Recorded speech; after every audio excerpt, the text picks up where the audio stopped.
Bem, irmãos, vamos dar início então a essa aula, certo?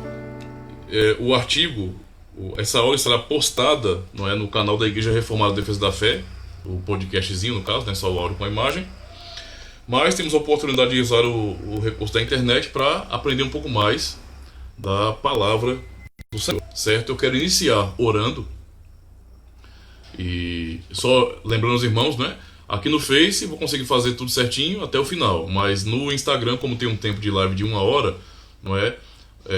Eu vou então reconectar. Assim que terminar, eu já posto aqui no IGTV e já coloco a live de novo, tá certo? Então, viu que terminou, porque estourou o tempo, aguarda aí que eu vou mais uma vez conectar, viu?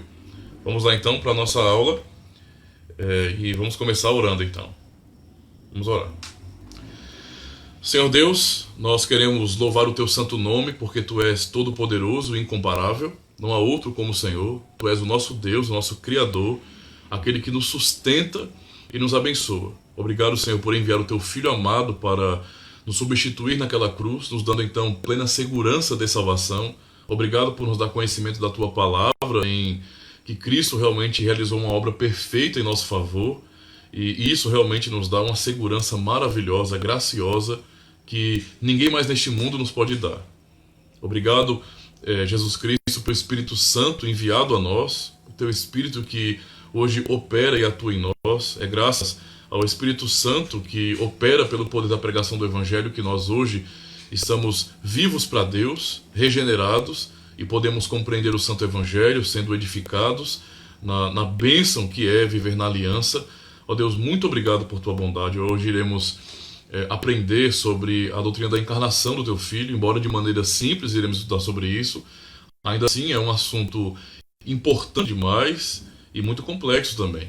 Por isso, abençoa-nos para que venhamos aprender de maneira pastoral e reconhecer o significado disso para nossas vidas. Abençoa cada irmão que está acompanhando por meio da internet, aqui no Instagram, aqui no Facebook também, que venhamos todos sermos fortalecidos no Senhor, para que cada vez mais possamos confessar o bom nome de Cristo. Ajuda-nos, Senhor, pois precisamos de Ti. É em nome de Cristo mesmo que oramos. Amém. Graças a Deus, irmãos. Graças a Deus. Não é? Sejam bem-vindos aí, os irmãos que estão chegando agora. O irmão Eric também chegou. Os irmãos do Facebook, os irmãos do Instagram também. Vamos, então, dar início à nossa aula. Eu quero fazer a leitura do texto do Evangelho de João, não é? O artigo é o artigo 18 da Confissão Belga, mas eu quero começar a ler o texto bíblico, depois eu leio o artigo. Em seguida passamos então para as partes das explicações. Eu estarei lendo aqui, explicando também algumas partes da lição aqui. Evangelho de João, capítulo 1. Evangelho de João, capítulo 1. Diz bem assim. Nós vamos ler do versículo 1 até o 18. Diz assim: No princípio era o Verbo, e o Verbo estava com Deus, e o Verbo era Deus. Ele estava no princípio com Deus. Todas as coisas foram feitas por intermédio dele, e sem ele, nada do que foi feito se fez. A vida estava nele, e a vida era a luz dos homens. A luz resplandece nas trevas, e as trevas não prevaleceram contra ela. Houve um homem enviado por Deus, cujo nome era João. Este veio como testemunho para que testificasse a respeito da luz, a fim de todos virem a crer por intermédio dele. Ele não era a luz, mas veio para testificar, para que testificasse da luz, a saber, a verdadeira luz que vindo ao mundo ilumina a todo homem. O Verbo estava no mundo. O mundo foi feito por intermédio dele, mas o mundo não o conheceu. Veio para o que era seu e os seus não o receberam. Mas a todos quantos o receberam, deu-lhes o poder de serem feitos filhos de Deus, a saber, aos que creem no seu nome, os quais não nasceram do sangue, nem da vontade da carne, nem da vontade do homem, mas de Deus. E o Verbo se fez carne e habitou entre nós, cheio de graça e de verdade, e vimos a sua glória, glória como do unigênito do Pai. É até aqui, na verdade, eu acabei pulando um pouco mais, mas é só até aqui, versículo 14, viu? João, do 1 ao 14. Eu quero ler também agora o artigo 18 da Confissão Belga, que fala sobre a encarnação do Filho de Deus. E diz bem assim, prestem atenção, irmãos. Boa noite, mais uma vez aos irmãos que estão chegando agora, viu? Artigo 18. Confessamos, portanto, que Deus cumpriu a promessa que fizera aos patriarcas pela boca de seus santos profetas, quando, no tempo determinado por ele, enviou seu próprio Filho unigênito e eterno ao mundo, que assumiu a forma de servo e nasceu à semelhança de homem, como lemos em Filipenses 2, verso 7. Ele verdadeiramente assumiu a natureza humana verdadeira, com todas as suas fraquezas, sem pecado, pois foi concebido no ventre da bendita Virgem Maria pelo poder do Espírito Santo e não pela ação do homem. Para que fosse verdadeiramente homem, ele não apenas assumiu a natureza humana quanto ao corpo, mas também uma alma humana verdadeira. Pois assim como o corpo e a alma estavam perdidos, foi necessário que ele assumisse ambos para salvá-los. Por isso, confessamos contra a heresia dos anabatistas, que negam que Cristo assumiu a natureza carnal de sua mãe, que Cristo partilhou da carne e do sangue dos filhos, como Hebreus 2, verso 14 nos ensina. Ele é da descendência de Davi, tal como Atos 2, verso 30, nascido da descendência de Davi segundo a carne, Romanos 1, verso 3, fruto do ventre da Virgem Maria, Lucas 1, 42, nascido de mulher, como Gálatas 4, verso 4 nos ensina, um renovo de Davi, Jeremias 33, verso 15, rebento do tronco de Jessé, Isaías 11, verso 1, procedente da tribo de Judá, Hebreus 7, verso 14, descendente do judeu segundo a carne, Romanos 9, verso 5, da semente de Abraão, Gálatas 3, verso 16, pois o filho estava ligado à descendência de Abraão. Portanto, ele tinha de ser igual aos seus irmãos em todos os aspectos, contudo sem pecado. Temos aí os textos de Hebreus 2, verso 16 e verso 17, e também o capítulo 4 de Hebreus, verso 15. Assim, ele é verdadeiramente o nosso Emanuel, isto é, Deus conosco, tal como em Mateus 1 e verso 23. Sem contar a imensa quantidade de outros textos bíblicos, não é, que nós temos aqui. Base bíblica não falta, não é verdade, irmãos? A própria confissão já traz toda essa argumentação e, além disso, já coloca, né, as referências bíblicas tanto abaixo da confissão, do texto da confissão, como também, não é, no próprio texto em si, as referências ali para que possamos compreender. Meus irmãos, este é um assunto muito importante, como nós sabemos muito bem, um assunto muito caro para a igreja, um assunto que foi debatido amplamente, não é, no passado, no período aí do 3º, 4º até 5º século, talvez um pouco mais. Um assunto em que nós temos um entendimento bem sólido pela Escritura, pelo Santo Evangelho e também pelo desenvolvimento da teologia da igreja. Nós podemos estudar, por exemplo, a patrística e ver, na verdade, a defesa da fé que os pais da igreja daquele período fizeram, né, em defender, na verdade, ensinando a sã doutrina, contra heresias que surgiu naquele período, de vários grupos, não é? Vários grupos realmente procuravam deturpar a igreja, fazendo mal à cristandade e realmente corrompendo a vida cristã, ensinando então essas doutrinas contra o evangelho. Os pais da igreja, mas anteriormente os próprios apóstolos, não é? Eles ensinaram a doutrina, mas também defenderam a igreja de heresias. Naquele período dos apóstolos já havia realmente heresias. Heresias dos judaizantes que queriam fazer, na verdade, ensinar um tipo de evangelho incompleto, sem a velha prática judaica, não é?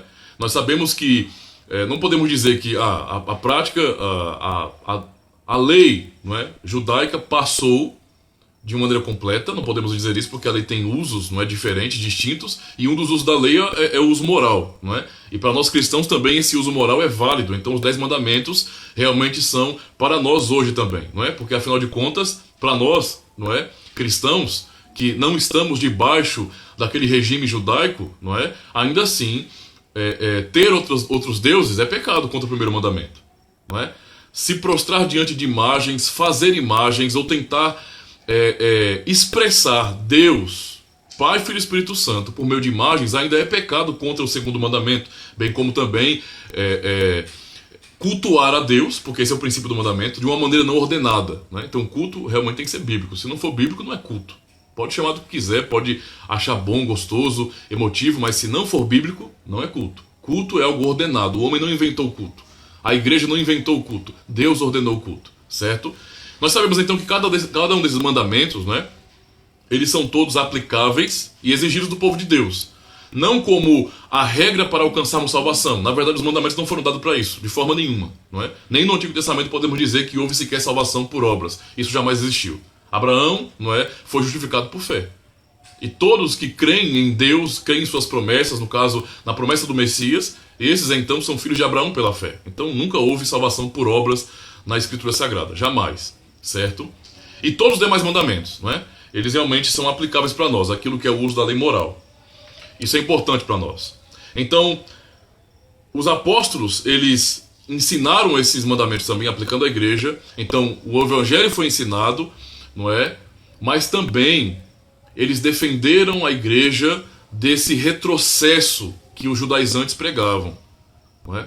Porque nós sabemos que o uso moral da lei, sim, é algo real para a igreja, porém não é o seu uso mais cerimonial, não é? O uso cerimonial da lei não cabe para a gente também. Nem tampouco cívico, porque nós não estamos vivendo em uma teocracia, não é? Então isso não se aplica a nós. Os princípios sim, mas as regras não é? Nós somos um povo ocidental, somos gentios, alcançados pelo Santo Evangelho de Cristo. Apenas o uso moral. Então o uso litúrgico, o uso cerimonial também não se aplica. Nós não fazemos mais sacrifícios de animais, nós não temos mais um templo, não é, específico e construído baseado nos detalhes que Deus ordenou em sua palavra. Aquilo foi algo para aquele tempo, para uma igreja que estava em uma fase ainda imatura, que estava sendo gerada. Hoje alcançamos em Cristo a maturidade. Então, nesse caso, nós nos libertamos do casulo, né? Nos libertamos do casulo da lei, e agora nós olhamos para essa lei moral não como uma maneira, como nunca deveria ter sido olhada assim, mas alguns olhavam, né? Não como uma maneira de alcançar justiça, porque isso é impossível. A lei, ela está enferma por causa da nossa carne, como Paulo ensina em Romanos capítulo 8, não é? Mas única e exclusivamente por gratidão, não é? A obediência da lei tem como motivação bíblica a gratidão por tudo que Deus nos fez por meio de Cristo. Simples assim. Só que os judaizantes queriam trazer, na verdade, esse retrocesso, não é? Esse retrocesso, esse retorno a guardas de dias, por exemplo, não se referindo ao quarto mandamento, que também tem que ser guardado, não é? E aí vale a pena discutir como, mas que tem sim, porque, né, o quarto mandamento tem um uso realmente especial. Por isso nós cultuamos a Deus no domingo, não é? Essa é uma razão. Talvez alguns não tenham tanto conhecimento histórico de como isso se desenvolveu, mas é importante pensar sobre isso, certo? Mas o que eles exigiam, a preocupação deles era justamente com um aspecto mais cerimonial. No caso, o apego ao próprio dia de sábado, não é? Para ser guardado daquela forma, como algo necessário também. Acoplado nesse sentido à fé em Jesus Cristo. E também a circuncisão e outras práticas religiosas, como guardar dias de festas, lua nova. Então, assim, tudo isso eles quiseram assim, trazer para a igreja, aplicar para os cristãos, e Paulo repreende eles, né, nas suas cartas, dizendo que não é assim.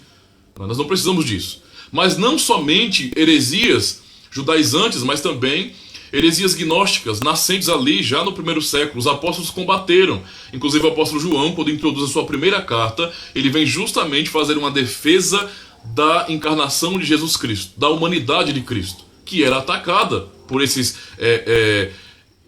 iniciantes do gnosticismo. Entende? Então os apóstolos defenderam a fé. Assim também, devido às heresias que foram surgindo, não é? E sendo pioradas cada vez mais por esses grupos heréticos que surgiram no próprio seio da igreja, os pais da igreja também tiveram, não é, que responder publicamente, de maneira confessional, não é, para defender a fé verdadeira. E muito do que nós aprendemos hoje e já temos como algo comum foi pensado há muito tempo atrás. Foi discutido, foi debatido há muito tempo atrás, não é? O testemunho histórico dessas confissões que defende a verdadeira fé, que é bíblica, e que nos leva a confessar o Evangelho, a fé em Jesus Cristo, a fé em Deus, de maneira mais racional, não é sistemática, está justamente nos credos antigos. Credo apostólico, nós usamos no culto, nós confessamos publicamente esse credo aqui, nossa comunidade, não é? Justamente porque ele foi feito para isso mesmo, para que os cristãos pudessem confessar o resumo da fé bíblica. Mas também tem o credo niceno, que é um pouco mais desenvolvido do que o apostólico, e o credo mais desenvolvido de todos, que é o credo atanasiano. Esses documentos em si, eles são um testemunho histórico da defesa do Santo Evangelho, não é? de como a igreja daquele período reagiu às heresias. E isso realmente é importante para nós. Então o assunto de hoje ele está ligado a isso, porque fala justamente sobre a encarnação de Cristo. E naquele período isso foi motivo de dúvida. Porém, entendam isso, irmãos, o abandono evangélico da confessionalidade tem levado, sim, muitos cristãos, não é, a negarem ou então a não conseguirem responder objetivamente sobre esses assuntos. Não é? Nós até tivemos aqui uma pré-conferência no canal Sertão Reformado, quando o pastor Flávio José, ele palestrou sobre quem é Jesus Cristo. Não é? E ele abordou até algumas heresias históricas, citou elas. Justamente porque há dificuldade dos cristãos que abandonaram a confessionalidade. Hoje em dia as pessoas falam bem assim, e eu entendo, mas tem que tomar cuidado com esse tipo de argumento. Eu tenho a escritura, não é? E às vezes querem até jogar em nós, protestantes reformados, esse negócio de sola escritura, não é? Tá vendo aí? Mas nós sim é que somos o sola escritura, nós não usamos nada além da escritura, não é? Mas é justamente o abandono do entendimento de que homens de Deus, usando a escritura, confessando a escritura, formularam o ensino da doutrina, o esclarecimento da doutrina, não é? As igrejas fizeram isso no passado, para que isso se tornasse mais claro para os irmãos, não é? O abandono dessa confessionalidade de credos, catecismos, confissões, não é? que foram frutos não de um teólogo. Não é? Hoje em dia as pessoas se impressionam com o que um homem diz, não é? Mas a história da igreja nos ensina que, na verdade, a teologia da igreja foi desenvolvida pela igreja e não por um teólogo em particular, ou por teólogos particulares. Mas isso foi muito bem debatido na história, entende? E o que acontece? O abandono disso tem levado muitas pessoas a negarem ou a não conseguirem responder biblicamente sobre Jesus Cristo, sobre quem ele é, e até sobre esse assunto de hoje, que é sobre a encarnação do Filho de Deus. Eu vou ler então, porque esse artigo ele fala também de algo muito pastoral, quando pensamos sobre isso. Nós já lemos o texto do Evangelho de João, capítulo 1, e conhecemos muito bem a referência bíblica, que nós já lemos aqui várias, né, mas do Evangelho de Lucas também, capítulo 1, quando o anjo Gabriel vai até Maria e explica como seria esse nascimento.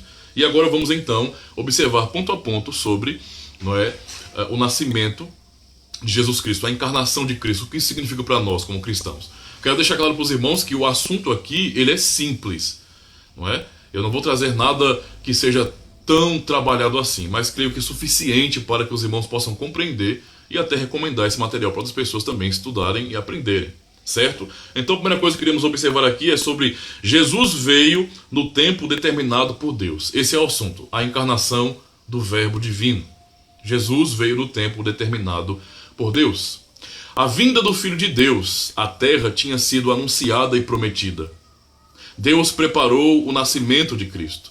Logo depois da queda, quando o homem tremendo fugia da presença de Deus, a vinda de Cristo foi anunciada. Esse é o chamado proto-evangelho que nós temos justamente em Gênesis capítulo 1, capítulo 3 e verso 15, na verdade, né?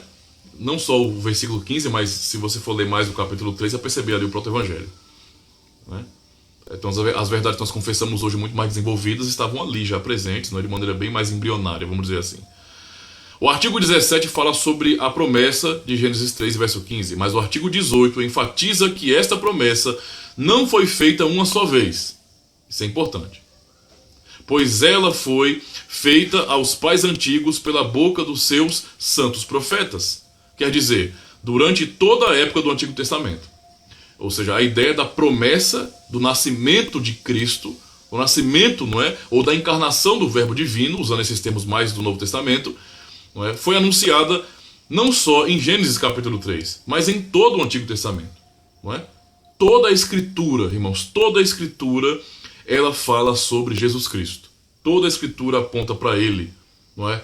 O Antigo Testamento, na verdade, nesse início da história da redenção, da história da salvação, conta, não é, justamente como Deus salvaria o mundo. Ele estava prometendo, ensinando, tornando a cada geração cada vez mais claro, né? Então a compreensão que, por exemplo, Moisés e o povo vai receber naquele período foi muito maior, muito mais detalhada do que Adão, do que Enos, do que, aliás, Abel, depois Enos, depois os demais, não é? Noé e o próprio Abraão tinham, não é? Isso foi se desenvolvendo, né? A revelação progressiva. O ensino dos profetas foi uma explicação cada vez mais ampla da promessa de Gênesis 3 e verso 15. Então, e aí você pensa, não só no que os profetas diziam ali, mas também em todo o ensino, não é, cerimonial, o tabernáculo, os sacrifícios, tudo apontava para essa verdade, não é, para a obra de Cristo. Não é, mas também era em si a promessa de que ele nasceria. Jesus nasceu no tempo determinado por Deus. Muitas vezes tenta se mostrar porque aquela época foi tão bem escolhida por Deus. Algumas pessoas tentam justificar, tentar encontrar argumentação histórica, tentar entender, não é, toda a argumentação histórica de como o tempo foi realmente especial, perfeito para a vinda de Cristo. Havia uma língua mundial naquele contexto, o grego, não é? Como se fosse o inglês hoje, naquele período. Circunstância, não é, que muito facilitou então para a pregação do evangelho, isso é notório realmente, não é? Então, uma língua que é conhecida por boa parte dos povos ali, certamente daria muito mais acesso, não é, à pregação do evangelho. Isso é importante também lembrar, não é? Havia também boas possibilidades de viajar. Roma construiu várias estradas que ligavam várias cidades, e isso facilitou muito o trabalho. Roma era muito desenvolvida, né? E os povos estavam, como se diz, na expectativa da vinda de um Salvador, cansados da idolatria, não é? Então, o mundo já estava assim, um pouco saturado. Não que iam parar com idolatria, claro. Isso nunca para porque isso é na natureza humana, não é? O ser humano é idólatra por natureza. No nosso coração, como dizia João Calvino, há uma fábrica de ídolos, essa é a grande realidade. Então, sendo o ídolo convencional, feito de pau, de pedra, de ouro, de cobre, não importa, ou sendo apenas de nosso coração, e sendo mais objetivo, coisas que nós fazemos hoje, todo hobby, entretenimento, trabalho, família, tudo pode se tornar um ídolo. E eu digo para vocês, irmãos, até mesmo pastores podem ter o seu ministério como um ídolo, né? E adorarem o ofício pastoral. Isso é idolatria do mesmo jeito, tem que tomar cuidado, né? Idolatria do mesmo jeito. Contudo, a Bíblia não dá esta explicação. Então isso aí são tentativas, não é, de historiadores, de estudiosos, para tentar justificar por que criar o período perfeito, não é? Faz até sentido em muitos aspectos, mas a Escritura não revela isso, não tem esse propósito. O que não torna aquilo uma inverdade, certo? Tem que compreender isso aí também. A sabedoria de Deus vai muito além da lógica humana, que quer argumentar os motivos de Deus ter escolhido certa época.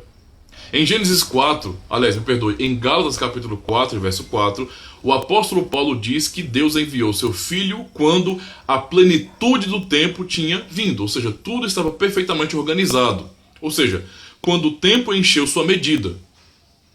Mas por quê? E como? Até aquele momento Israel estava como herdeiro menor, sob tutores, não é? Citando o texto de Gálatas, por exemplo. Isso é importante também. E curadores, não é? Mas isso não quer dizer que nós somos capazes de argumentar porque Israel, naquele momento, e não mais cedo ou mais tarde, ficou maior, se emancipou. Nós não podemos explicar isso. O principal é que o próprio Deus determinou a hora em que declarou Israel emancipado. Hora que ele achou oportuna para enviar seu filho, à plenitude do tempo.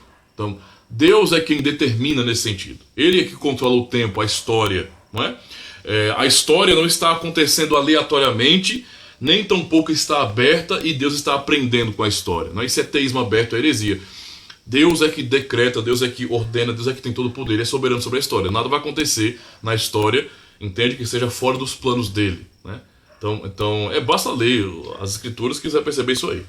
Outra coisa importante para compreendermos aqui, irmãos, que Jesus veio, não é? Primeiro, veio no tempo determinado, no tempo certo, nem antes nem depois, não foi errada a conta, certo? Foi no tempo que Deus determinou, mas também Jesus veio como verdadeiro homem, e esse é o ponto central aqui do estudo de hoje. Jesus veio como verdadeiro homem, e nós temos que pensar sobre isso. Eu já ouvi heresias de líderes hoje, viu? Sobre esse assunto, que na verdade são repetições de velhas heresias, e justamente porque essas pessoas se recusavam, não é, a estudar os documentos antigos. Eu é que não quero saber de catecismo, eu é que não quero saber de confissão, de credo. Misericórdia, falar em paz da igreja, são invenções de homens. Rapaz, não é? Nós temos que realmente julgar tudo que foi registrado na história como teologia com as Escrituras. Mas primeiro eu tenho que, tendo conhecimento da Escritura, olhar para esses documentos e julgá-los e ver realmente se eles estão sendo fiéis. Se eu não sequer olhar os documentos, como é que eu vou saber se eles estão sendo fiéis? E às vezes a má compreensão que as pessoas têm é justamente pelo abandono da confessionalidade, né? Como todos os homens, Jesus nasceu de uma mulher e tinha uma mãe. O nascimento dele em si mesmo não foi diferente do nascimento de todos os homens. A diferença foi que Jesus, como único homem, não é, quis e aceitou seu nascimento. Isso é um detalhe importante sobre o nascimento de Cristo, né? Sobre a encarnação de Cristo. Já ouviu aquela frase de um jovem rebelde, ou de alguém rebelde que quando é repreendido, quando é assim, exortado e está na rebeldia, fala: mas eu não pedi para nascer, né? Eu não pedi para nascer, né? Logicamente nós não pedimos para nascer, nós não desejamos nascer, nós existimos por causa de Deus, essa é a vontade dele, não é? E glória ao Senhor por isso, né? Essa é a bondade do Senhor. Mas nós não fizemos isso, nós não escolhemos nascer, nós não quisemos nascer, entende? Cristo é o único que quis nascer. O nascimento dele é sim vontade dele. Ele é o único, não é? Isso é realmente algo muito, muito interessante, né? Pensarmos sobre isso. Cristo, ele escolheu nascer, ele quis nascer, certo? Pois ele tornou-se semelhante aos homens, tomando realmente a verdadeira natureza humana, não é? O nascimento dele foi ato dele para a nossa salvação. Então, o nascimento de Cristo, a encarnação de Cristo, foi um ato dele mesmo para a nossa salvação. O que nós vamos aprender, irmão, sobre esse assunto da encarnação de Cristo é o amor de Deus. É algo realmente maravilhoso, não é? É tocante, porque é algo realmente profundo demais, além de nossas capacidades de compreensão. O artigo 18 diz que Jesus realmente tomou a verdadeira natureza humana, com todas as suas fraquezas, mas sem o pecado. Paulo diz que Jesus veio em semelhança da carne pecaminosa, Romanos 8, verso 3, não é?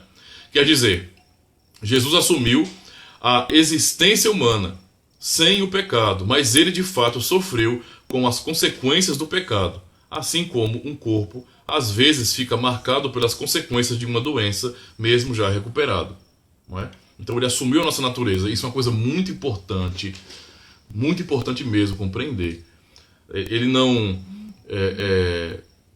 Cristo não é simplesmente ele não é uma teofania, entendeu? Se vocês vão lembrar do Antigo Testamento, em alguns momentos Deus se manifestou, assumindo nesse sentido, externamente essa forma humana.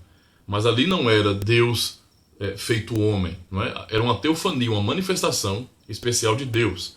Mas Cristo não fez isso, não é? Por isso todo o processo de nascimento, não é? De ser, nesse sentido, como homem gerado no ventre de Maria, não é? Ser concebido ali, nascer, ser um bebezinho dependente dela e de seu pai, não é? Do seu pai ali, seu padrasto, vamos dizer assim, né? Do seu pai, José, e como uma criança comum ele aprender de pouquinho. Então veja que isso realmente mostra o seu amor, não é? A glória dessa manifestação do que Cristo fez. Ele assumiu a nossa natureza, não é? Tornou-se um homem.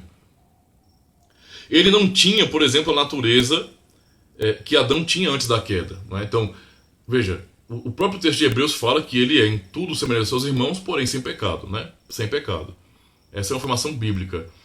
Cristo assumiu a natureza humana com as suas fraquezas, mas ele não assumiu o pecado humano. Mas quando nós pensamos na natureza, não é, de Cristo, que não é que quando ele assumiu a natureza humana, ele assumiu com as fraquezas humanas, não é, com certas limitações humanas, é para mostrar que, na verdade, a natureza que ele assumiu quando nasceu, não é, da Virgem Maria, não era semelhante, não era igual, não é, a de Adão. Adão tinha uma natureza antes da queda e outra natureza no pós-queda. Todo o sofrimento e maldição, não é, só vem da natureza humana depois da queda. Entende? Cristo assumiu essa natureza. Então ele é 100% como um segundo Adão, não é? Não era pecador, não é? Ele é realmente santo. Mas as demais fraquezas da natureza humana, e eu não me refiro ao pecado, não é? As limitações realmente fazem parte dessa vida que já está debaixo dessa maldição, não é? Essa é a grande realidade. E para que fez isso? O Gálatas capítulo 4 nos ensina, para nos resgatar da maldição da lei. Não é? Jesus assumiu então a forma de servo. Ele não veio com glória e poder, mas se humilhou e a si mesmo se esvaziou. E na verdade isso é só ele que pode fazer. Filipenses 2, né, a partir do versículo 5. Do verso 5 ao 11, nós vemos justamente esse texto. E esse esvaziamento é só ele que pode fazer. Né? Ele é Senhor por natureza. Não é? Nós não. Nós somos escravos por natureza. Somos criaturas. Não é? Essa é a realidade. Então, não tem como a gente se esvaziar nesse sentido. Não é? Mas ele sim pode fazer isso. Porque ele, como sendo Deus por natureza, todo-poderoso, ele se esvaziou, assumindo a forma de servo. Isso é importante para nós. Ele assumiu a nossa natureza. Mas ainda há uma ênfase aqui, irmãos. Jesus veio como um homem completo. Não é? Jesus nasceu, ele assumiu a natureza humana. Por isso nós observamos todo o processo de nascimento. Não é? Todo o processo de nascimento. Okay? Como nós temos. E ele assumiu a natureza humana completa. Não foi uma parte dessa natureza. Não é? Por que é importante compreender isso? Porque há sim pensamentos distorcidos sobre isso. Até hoje mesmo. Não é? Então vamos aprender sobre esse assunto. Cristo não é, por exemplo, Jesus não é um receptáculo, ou ele não é um receptáculo, uma capa, uma cobertura para o Cristo, para o Filho Eterno de Deus. Entende? Ele assumiu a natureza humana por completo. Não há uma dicotomia nele. Entende? Não são duas pessoas. É uma pessoa só. É um só e verdadeiro Cristo com duas naturezas. Certo? E natureza e pessoa são coisas diferentes. Certo? Então ele assumiu o homem completo. Ele veio como homem completo. E não somente tomou a natureza humana quanto ao corpo. E é isso que significa. Mas também a verdadeira alma humana, para que fosse um verdadeiro homem. Não é? Algumas pessoas acabam fazendo uma confusão sobre isso, e sem entender, às vezes acabam reafirmando certas heresias, mas acabam entendendo que, na verdade, o corpo, não é? Ele assumiu um corpo humano, porém a sua alma, não é? Nada a ver com humano. Né?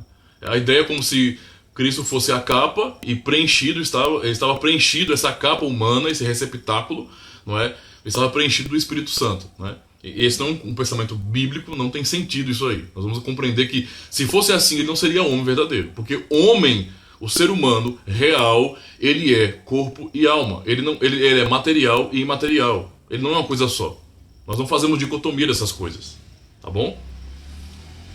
O artigo 18 enfatiza que Jesus, ao nascer e viver na terra, era um homem completo. E que ele tinha também uma alma humana com suas capacidades de entender e sentir.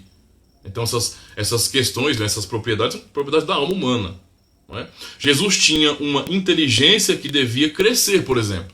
Isso mostra realmente que ele era um homem completo. Vocês vão lembrar, não é? Que há certas coisas que claramente dá para perceber que Cristo teria que aprender. Não é? Como assumir a natureza humana, ele não tinha que saber de tudo ali. Entendeu? Eu sei que às vezes dá medo, né? Você ficar pensando sobre isso. Não, mas ele não é Deus, não é? Sim, meu filho, mas ele assumiu a natureza humana. E assumir a natureza humana é justamente essa humilhação que ele fez de se limitar, não é, às nossas capacidades, que são limitadas, não é? Então ele assumiu a natureza humana. Jesus tinha uma inteligência que devia, então, crescer, não é? A gente não pode imaginar Jesus acabou de nascer, o bebezinho, não é, com todo o conhecimento, o recém-nascido com todo o conhecimento, não é, com toda a capacidade. Não, ele teve que crescer naturalmente como um homem, entende? Crescer naturalmente. Teve que aprender os mandamentos, aprender com os seus pais, aprender a trabalhar. Tudo como um homem. Se não fosse assim, se tivesse ali o bebezinho ou a criança já com esse conhecimento e operando nesse sentido o seu poder, demonstrando o seu poder, não seria, não é, homem como nós confessamos que o Evangelho revela.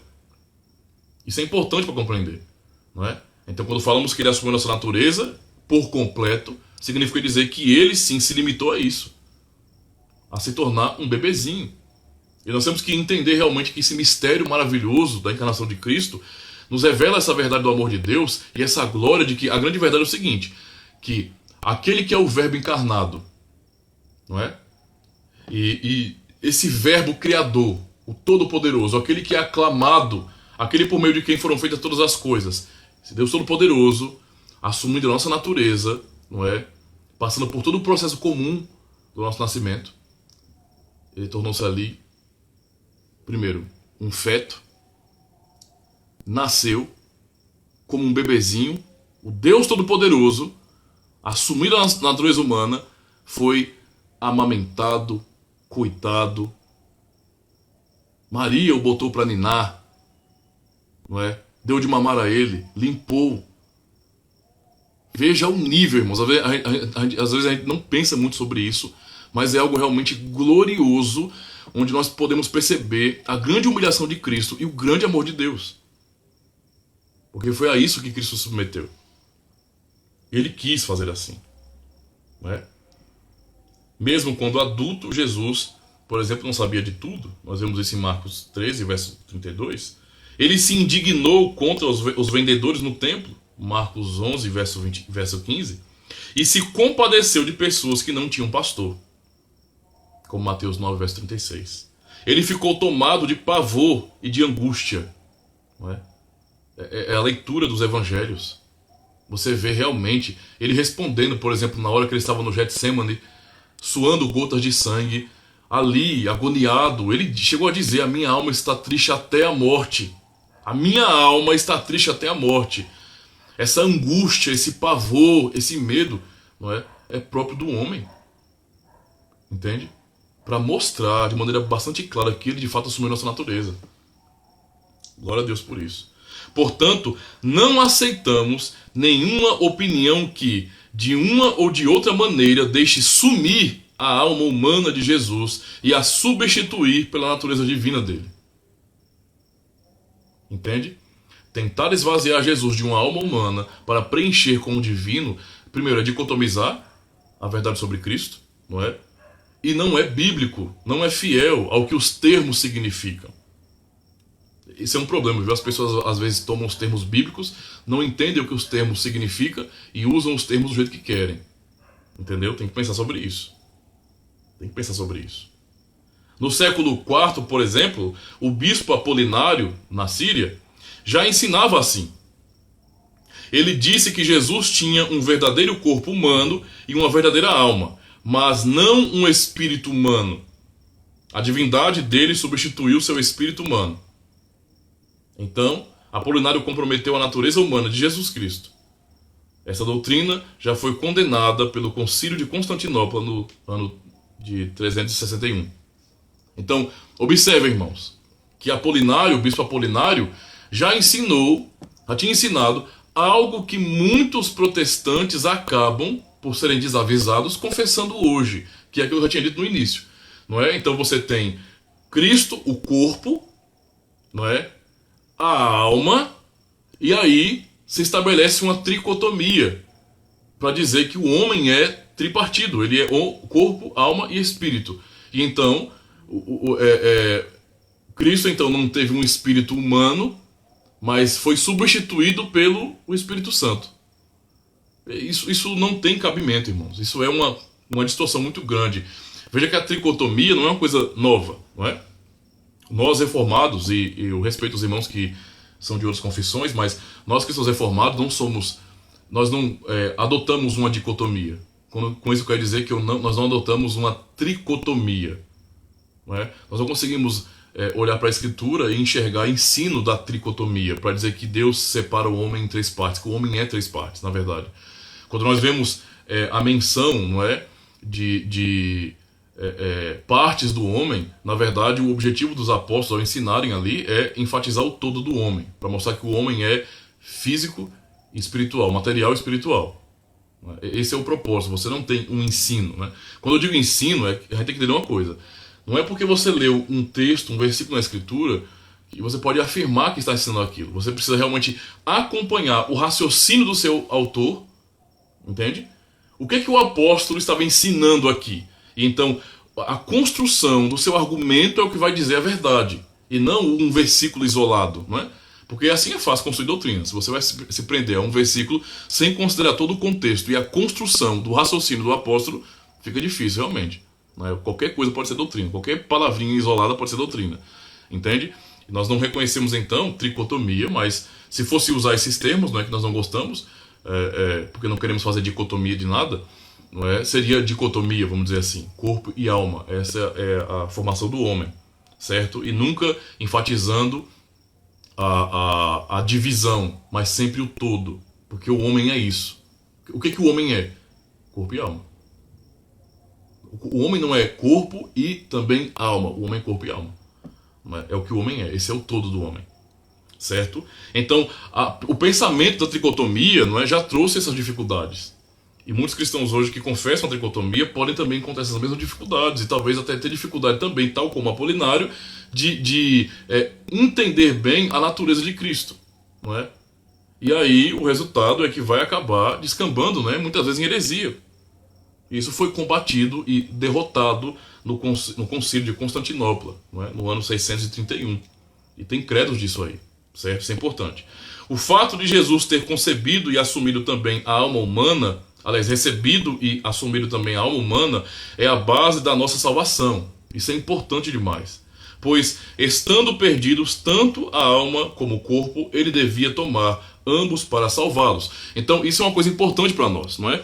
Para compreender também a natureza de Cristo, entender o seu propósito. Não é? Quando o homem caiu, quando Adão caiu, não é? E nós nascemos assim, caídos em Adão, quando Adão caiu, não é? A morte que Deus ordenou, que Deus prometeu como punição por causa do pecado, não é? É uma morte de verdade. A morte é muito mais, a condenação do pecado é muito mais do que simplesmente uma morte física. Isso se estendeu de uma maneira tão profunda que as propriedades humanas, não é? A vida humana como um todo foi corrompida. Isso é realidade. Entendeu? Não sobrou nada puro realmente no homem.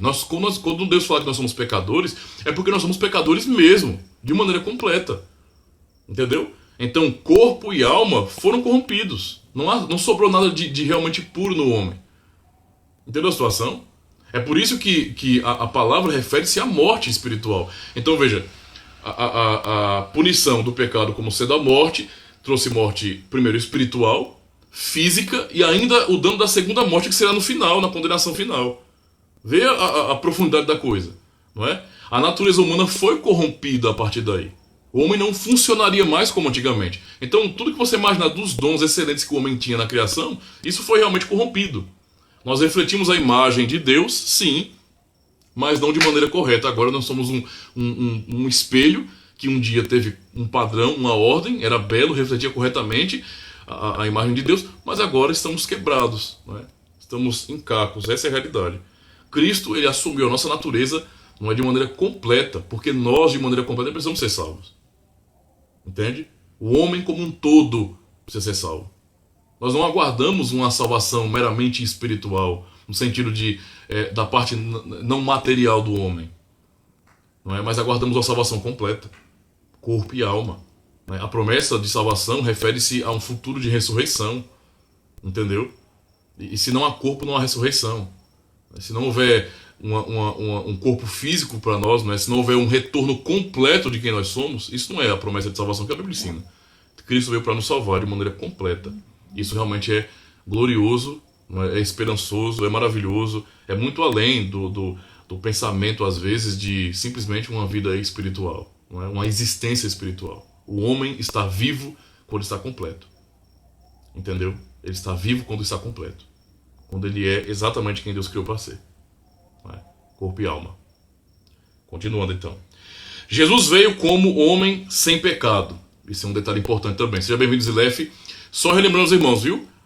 Quando der o tempo aqui, que estourar o tempo no Instagram, que terminar a live, eu vou mais uma vez conectar a live de novo, porque não vai dar tempo de terminar a aula aqui não. Tá bom? No Facebook o pessoal tá tranquilo aqui, né? Vai conseguir assistir até o final sem interrupção. Mas no Instagram, assim que parar, eu vou conectar de novo a live e você se conecta de novo, tá certo? Tá combinado assim? Eu espero que vocês apareçam aí de novo, viu? Assim que terminar. Jesus veio como homem sem pecado. É ênfase que nós temos que ter sempre. Aqueles gnósticos do primeiro século, eles tinham essa dificuldade, né? De não aceitar que Cristo realmente se encarnou, porque eles tinham o entendimento de que toda matéria é má, né? Toda a matéria é má. E se toda a matéria é má, jamais Cristo poderia ter vindo, não é, como um homem tendo um corpo de verdade, não é? Heresia pura. João, no primeiro capítulo da sua primeira carta, não é, ele defende justamente isso. Não é? Eu estive com ele, eu toquei, as nossas mãos apalparam, não é? Então ele defende isso. Não é? Até 2 vezes se diz no artigo 18 que Jesus se tornou semelhante aos homens, mas sem pecado. Ele mesmo disse: quem dentre vós me convence de pecado? Isso está no Evangelho de João, capítulo 8, verso 46. Aí os fariseus se calavam, né? Não tinha o que dizer não, né? Ele era santo, inculpável, sem mácula, separado dos pecadores, como Hebreus 7, verso 16 nos ensina. Não é? O próprio governador, né, que agiu como um juiz ali, Pilatos, não é, considerou Jesus inocente. Não havia do que acusá-lo. Não é? Dolo nenhum se achou em sua boca.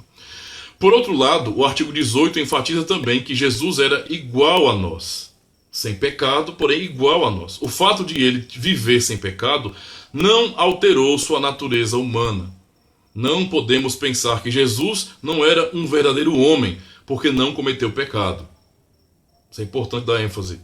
Adão, antes da queda, também vivia sem pecado, mas era verdadeiro homem, não é? Então isso é importante, o raciocínio aqui é interessante, porque se uma pessoa pensa, não, Jesus não podia ser um verdadeiro homem, por quê? Porque ele não tinha pecado. Ora, mas Adão, não é? Ele foi criado como um verdadeiro homem. E não foi criado pecador, ele foi criado santo. Não é? Ele pecou e depois isso mudou nele. Mas antes do pecado, ele era um verdadeiro homem. Não é? Então, Adão era o que se não fosse homem quando foi criado? Pega a situação, isso não tem sentido. Então o argumento aqui é importante também, para a gente raciocinar sobre isso. O fato de Jesus ser homem, sem pecado, não significa que ele não era suscetível de tentações. E nós sabemos, não é, que tudo registrado nos evangelhos sobre a vida dele mostra exatamente isso. Testemunha sobre o fato de ele ser um homem verdadeiro, inclusive em suas tentações. Pois ele tinha uma natureza humana com todas as suas fraquezas. Por isso, ele era suscetível de fome, dor, cansaço e até medo. Aquele pavor terrível no Getsemane. A minha alma está triste até a morte. Soar gotas de sangue. Não é? Se o sofrimento, a angústia, a dor, a depressão, o pavor provam que nós somos homens, não é? Eu pergunto aos irmãos, algum de vocês já soou gota de sangue? Não é? Eu não sei. Né? Não vou dizer que soou, eu não sei. Estou dizendo assim, que eu nunca surrei.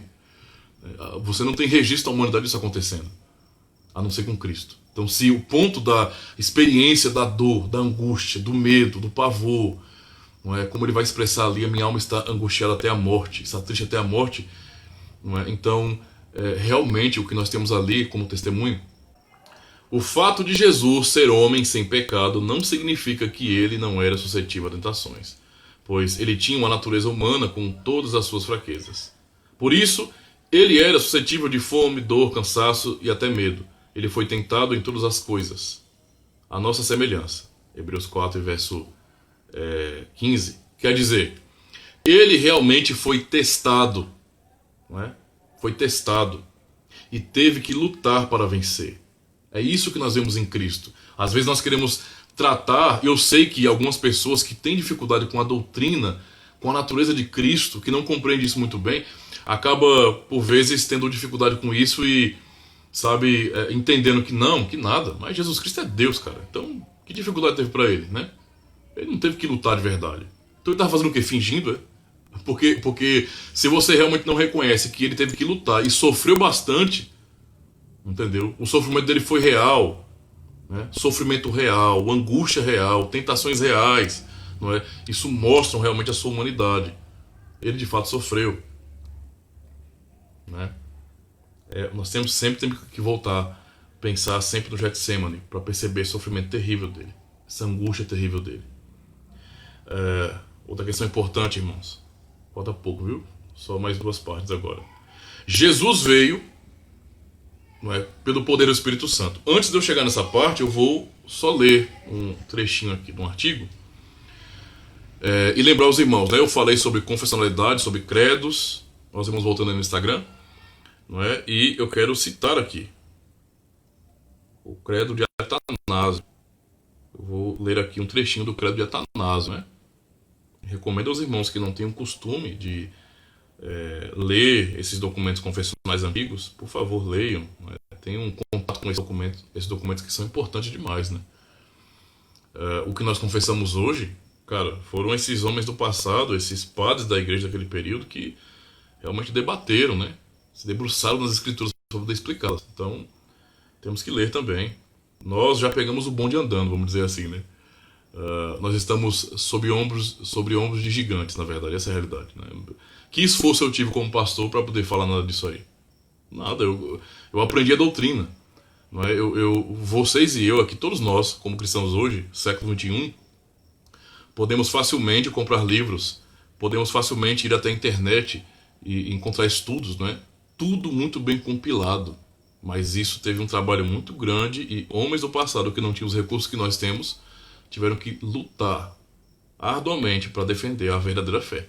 Eu quero ler o trechinho aqui do Credo de Atanásio, que vai do artigo 28 até o 35, e diz bem assim: portanto, fé verdadeira que creiamos e confessamos que nosso Senhor e Salvador Jesus Cristo é tanto Deus como homem. Ele é Deus eternamente gerado da substância do Pai. Agora ouça o que o Credo diz. Homem nascido no tempo da substância da sua mãe. Perfeito Deus, perfeito homem, subsistindo de uma alma racional e carne humana, igual ao Pai em relação à sua divindade, menor que o Pai com relação à sua humanidade, o qual, embora seja Deus e homem, não é dois, mas um só Cristo. Um só Cristo. Mas não pela conversão da sua divindade em carne, mas por sua divindade haver assumido sua humanidade. Não de modo algum pela confusão de substância, mas pela unidade de pessoa. Pois assim como uma alma racional e carne constituem um só homem, assim Deus e homem constituem um só Cristo, né? Isso aqui defendido, meus irmãos, no quarto século, cara. Ensinado, né? Que coisa maravilhosa. É triste ver cristãos tropeçando nesse ensinamento por não conhecerem a confessionalidade, né? Se desligarem tanto da tradição da igreja. A gente não precisa disso não, né? A gente precisa só realmente julgar a tradição com a Escritura. Porque a Escritura é a palavra de Deus, acima de qualquer outra coisa. Certo? Mas é isso que nós temos aqui. E no credo, né? Nós temos aqui no credo de Atanásio, que nós subscrevemos também, nós temos aqui esclarecimentos assim muito importantes para nós. Inclusive a grande confusão que algumas pessoas fazem até hoje, né? Mas porque Jesus é menor do que Deus, né? O filho é menor do que o pai, porque nós vemos ele tratando o pai como superior. Olha, isso aqui está muito bem explicado no credo. Muito bem explicado no credo, porque o que ele diz aqui, eu vou ler de novo. Ó. Ele é Deus eternamente gerado da substância do pai, nascido no tempo da substância da mãe. Só para relembrar, né? E aprender a confessar essa verdade. Entendeu? Né? Cristo, né? Nosso Senhor Jesus Cristo, ele foi gerado por obra do Espírito Santo, como Lucas 1 nos ensina, no ventre da Virgem Maria, ok? E o Espírito Santo, isto é, Deus, usou o material genético dela para gerar seu filho, tá? Por isso que ela é mãe dele. Entendeu a situação? Isso não diviniza Maria, né? Os romanistas, os católicos romanos com respeito, certo? Eles acabam muitas vezes divinizando a figura de Maria. E a Escritura não diz isso. A Escritura, na verdade, faz a ligação quando há um nascimento por meio dela com as informações genéticas dela, uma ligação direta a toda a sua árvore genealógica, para ele pertencer a uma família. Esse é o objetivo. Tem um foco muito maior na aliança, na promessa de Deus feita aos filhos da aliança, do que na própria Maria. Infelizmente, alguns distorcem isso e acabam, por vezes, praticamente adorando Maria. Não é? Porque é um erro terrível, irmãos. Um erro terrível e triste. Não é? Mas continuando, no artigo 31. Igual ao Pai com relação à sua divindade. Certo? Ele é Deus. assim como o Pai e o Espírito Santo. Igual poder, igual divindade. Não é? Como no próprio credo atanasiano nós aprendemos, não é? Que o Pai é todo-poderoso, o Filho é todo-poderoso, o Espírito Santo é todo-poderoso. Mas não são três todos poderosos, né? Mas um só todo-poderoso. Ok? Então, está dizendo aqui, igual ao Pai com relação à sua divindade. Agora veja, observe de maneira bastante clara para você compreender o porquê nos textos bíblicos você percebe um tom de hierarquia quando Cristo se refere ao Pai. Como dizendo, o Pai é maior do que todos, não é? Ele fala, menor que o Pai com relação à sua humanidade. Por que que o mesmo Cristo, não é? Nós podemos confessar que ele é Deus Todo-Poderoso, Criador igual ao Pai. E ao mesmo tempo dizer que homem, como nós somos, menor que o Pai. Eterno, porque é Deus, não é? Todo-Poderoso. Mas assumiu uma natureza criada. Porque é isso que a Escritura ensina. É isso que a Escritura ensina. E o que o credo faz aqui é apenas, não é, ser uma janela para que nós venhamos olhar para a própria Escritura. Entende? Então, veja, o credo resolve essa confusão pra gente, cara. Resolve mesmo, entendeu? Não há dificuldade nesse sentido. Então, continuando agora nessa penúltima parte. Jesus veio pelo poder do Espírito Santo. Jesus começou sua existência humana no ventre de Maria, pelo poder do Espírito Santo, sem intervenção do homem. Desde o fim do século passado, este modo de Jesus ter nascido tem sido criticado. Então, isso que era tão claro para os cristãos do passado, os cristãos mais recentes têm dificuldade com isso. Muitos afirmam que esta parte da doutrina cristã não tem nenhuma importância para a doutrina da salvação. É mais ou menos um tipo de filosofia moderna assim. Se eu não consigo entender, então eu descarto. Então a gente vai ter que descartar algumas outras coisas das Escrituras. Por exemplo, veja, a Escritura revela a Trindade, mas explica perfeitamente como é que funciona isso? Não. Eu vou fazer o quê? Descartar essa doutrina? Sim, os hereges fazem isso. Os hereges descartam o que eles não entendem. Nós, como cristãos genuínos, confessamos e adoramos a Deus, não é? Quando não entendemos, porque fica notório quem Ele é e quem nós somos. O Deus Todo-Poderoso e nós humanos limitados, pecadores que não têm condições de ir além do que o Senhor determinou. Certo? Crer ou não crer, o nascimento virginal de Jesus finalmente seria para eles indiferente, não é? Tanto faz como tanto fez. Mas nós acreditamos que aqui muita coisa está em jogo. Então esse é um ponto importante. Para nós, isso é sério, né? É importante. Eliminando o homem, Deus, na verdade, também eliminou a mulher. Sem o homem, ele jamais poderia ter mãe. Não foi à toa que Maria disse, como será isto? Pois não tenho relação com homem algum. Maria pergunta isso ao anjo em Lucas 1:34. Como é que vai funcionar isso? Quer dizer, o nascimento de Jesus foi obra de Deus. Ele enviou seu filho da maneira dele, sem intervenção do homem e na hora dele, antes de Maria ser casada. Quem nega tudo isso está roubando de Deus a glória que pertence somente a Ele. Ele é quem enviou seu filho. Entende? O Filho de Deus existe desde a eternidade. Já falamos que o nascimento de Jesus foi o ato dele mesmo, ou seja, ele quis nascer, porque ele assumiu a natureza humana. Foi a própria decisão dele de viver como homem. Isto nem podia depender da intervenção do homem, não dependia de homem algum. Ele quis fazer isso, ele quis nascer. O fato de Jesus não ter o pecado original também tem a ver com isso, com como ele nasceu, não é? Contudo, não dizemos que Jesus não tinha o pecado original somente porque ele foi gerado sem intervenção do homem, isto é, por obra do Espírito Santo. Se fosse assim, apenas o homem transmitiria o pecado original. Não? Alguns vão até entender isso. E, inclusive existe uma certa divinização, não é, disso aí, esse pensamento de que é como se o pecado é transmitido pelo homem e não pela mulher. Não é? Alguns acabam chegando a essa loucura, não é? E uma coisa não tem nada a ver com a outra, irmãos, certo?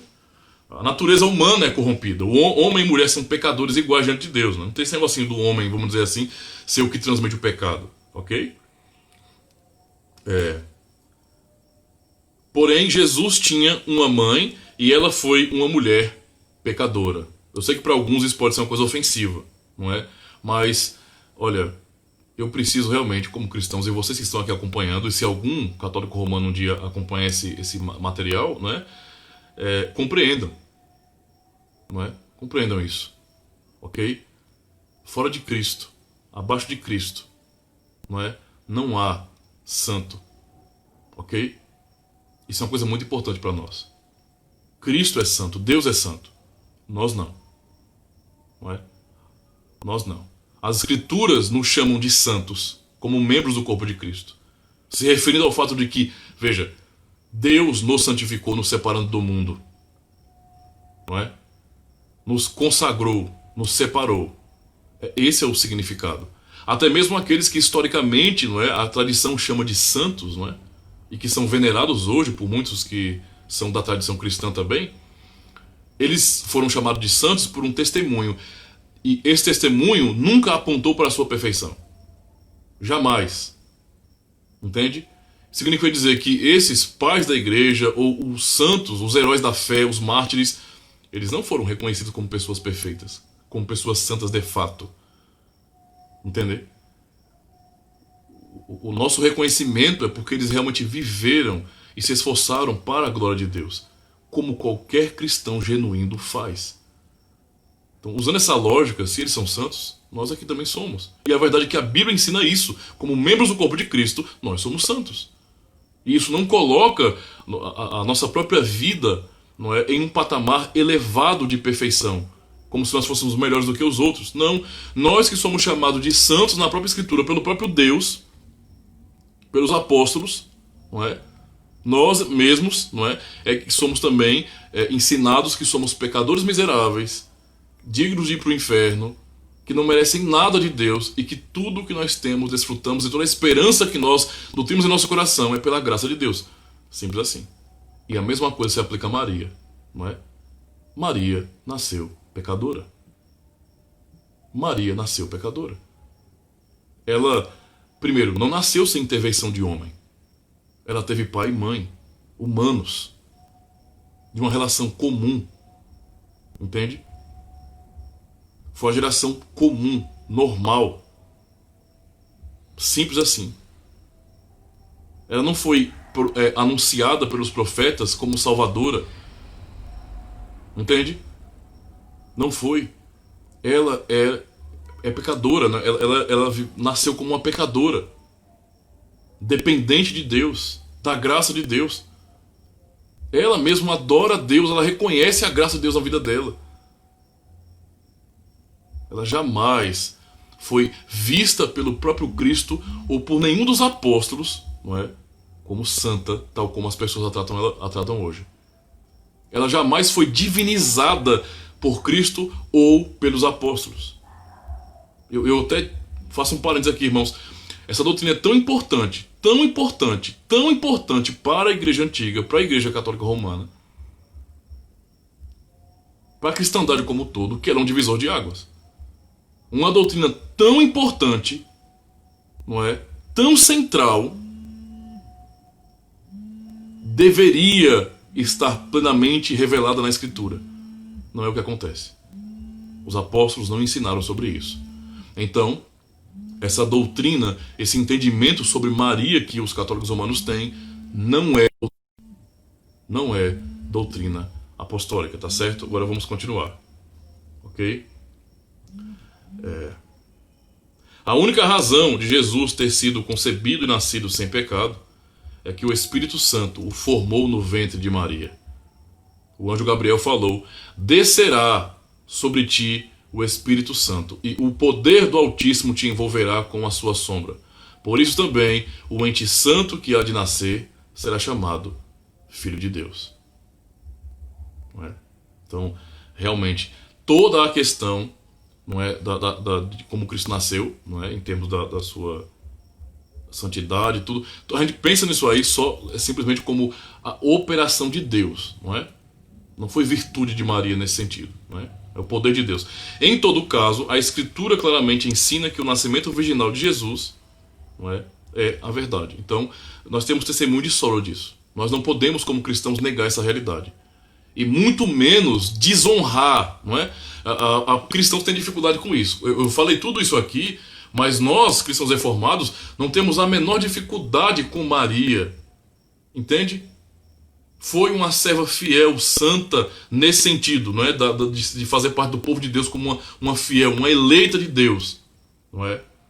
Alguém que tem, sim, no testemunho que é registrado sobre ela, muito a nos ensinar. Leia a sua oração, o seu cântico, no Evangelho de Lucas, não é? E observe como ela, não é, era uma mulher realmente fiel à aliança e compreende que o que estava acontecendo com ela, ela entendeu que o que estava acontecendo com ela, certo, era a manifestação da fidelidade de Deus ao que ele prometeu ao pai Abraão. Ela sabia disso, ela cria nisso. Era uma eleita de Deus, não é? E teve essa grande bênção e honra de ser escolhida por Deus também para trazer o seu filho ao mundo, não é? Foi por meio dela. E glória a Deus por isso, não é? Glória não a Maria, mas a Deus por isso. Bem como glória a Deus pela vida de cada um dos filhos de Deus hoje, dos membros do corpo de Cristo. Agora, a parte final, irmãos, eu quero concluir dizendo que Jesus, então, em tudo isso, veio para ser o nosso Emanuel. Todo o propósito dessa encarnação foi para nos levar a esse patamar da graça de Deus, tão incomparável. A doutrina dos anabatistas, não é realmente estranha, herética, revolucionária. Dos anabatistas se diz, no artigo 18, que negam que Cristo tomou a natureza de sua mãe. Na opinião deles, Jesus não era o verdadeiro filho de Maria. E entendam, irmãos, eu digo para vocês, existem protestantes, isto é, evangélicos, que negam esta verdade. Que negam. E eu já tive o desprazer de conhecer gente assim. Que ficou até escandalizado quando eu afirmei, não é, que o material genético para formar Jesus Cristo, o Cristo, não é, o Filho de Deus encarnado, não é, foi de Maria. Nós compreendemos isso. Agora, como se formou a outra parte, a parte que vem do homem, não é? Esse é o grande mistério, porque na verdade é um milagre de Deus. O Espírito Santo providenciou isso.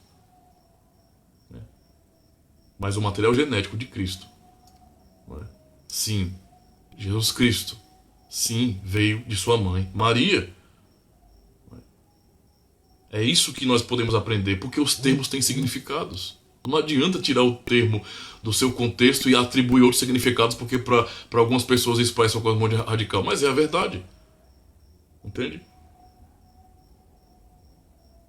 Os anabatistas tinham essa dificuldade, e isso nos mostra que a negação dessa doutrina, não é, apresenta para nós hoje, no século XXI, não é, novos anabatistas.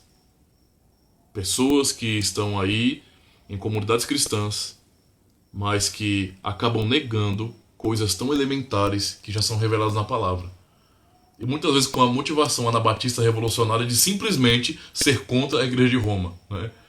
Olha, o nosso objetivo como cristãos nesse mundo não é ser contra os católicos romanos, né? Eu sinto muito se alguém tinha esse objetivo, mas não é o propósito dos cristãos evangélicos, né? Isso não existe, ok?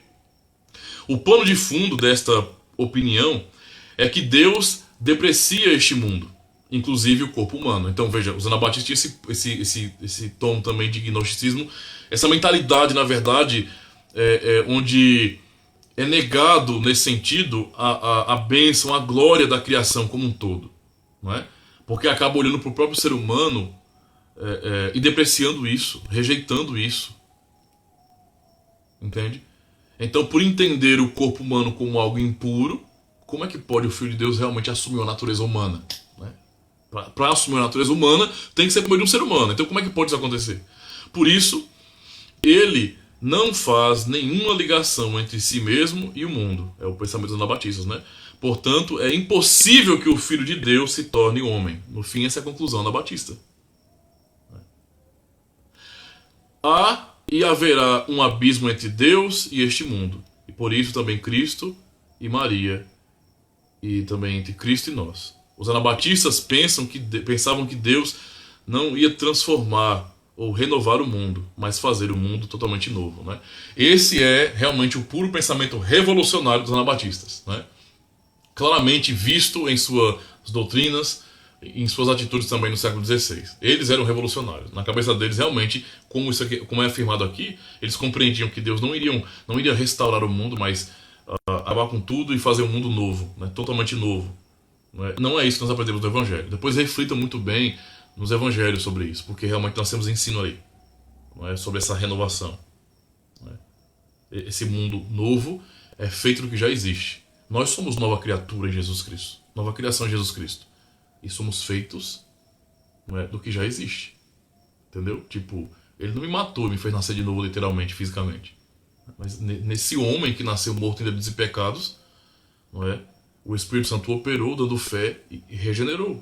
Eu hoje, ainda fazendo parte dessa criação caída, corrupta e sofrendo por causa disso e sendo ainda fraco, restando mal ainda em mim, como em cada um de vocês não escapam não, viu? São todos pecadores também. Não é? Ainda assim nós somos, pela fé em Jesus Cristo, nova criação. Certo? Não é? Somos novo. Olha aqui, mas é a mesma pessoa aqui, ó. Mesma Ademir. Entendeu? Mesma pessoa. Okay? Eu não lembro de nenhuma transferência de corpo, não. Nós somos novas criaturas pela fé em Jesus Cristo. Não é?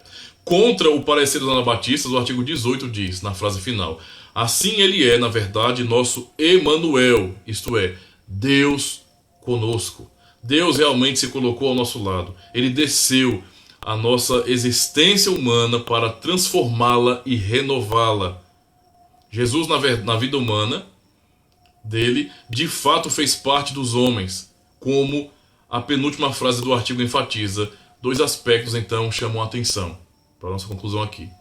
Os muitos nomes dos antepassados de Jesus, e nós vimos isso no próprio artigo, não é?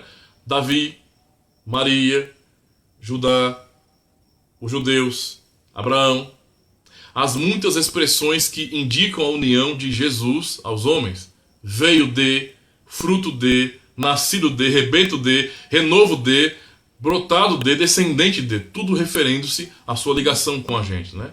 Com a humanidade. E especificamente, na verdade, com o povo da aliança. A promessa mencionada no artigo 17 realmente se cumpriu. Deus está conosco porque Jesus assumiu nosso corpo e nossa alma para salvá-los. E aqui eu quero concluir, irmãos, dizendo que grande bênção é essa doutrina para nós. Que grande esperança para nós. Porque o Filho eterno de Deus, o Verbo, aquele que, por meio de quem todas as coisas foram criadas, não é? Aquele a quem a Escritura atribui, não é? Que tudo foi criado por meio dele e para ele, o Filho eterno de Deus, não é? Assumiu a nossa natureza humana. E nele, ele elevou essa natureza humana. Um dia nós veremos, sim, as consequências disso. Estamos agora aguardando o retorno dele, quando ele virá, não é, em sua segunda vinda e de fato, sabe, transformará o nosso corpo à semelhança do seu próprio corpo. De corruptibilidade para incorruptibilidade. Para sermos como ele é. Podendo ver. Não é? Ele prometeu isso. Esse Deus eterno, todo-poderoso, assumiu a nossa natureza. E a sua encarnação é a nossa segurança para sempre. A nossa carne, irmãos, a nossa alma está agora lá nos céus, à destra de Deus Pai Todo-Poderoso. Essa é a grande esperança desse milagre do Evangelho. Amém?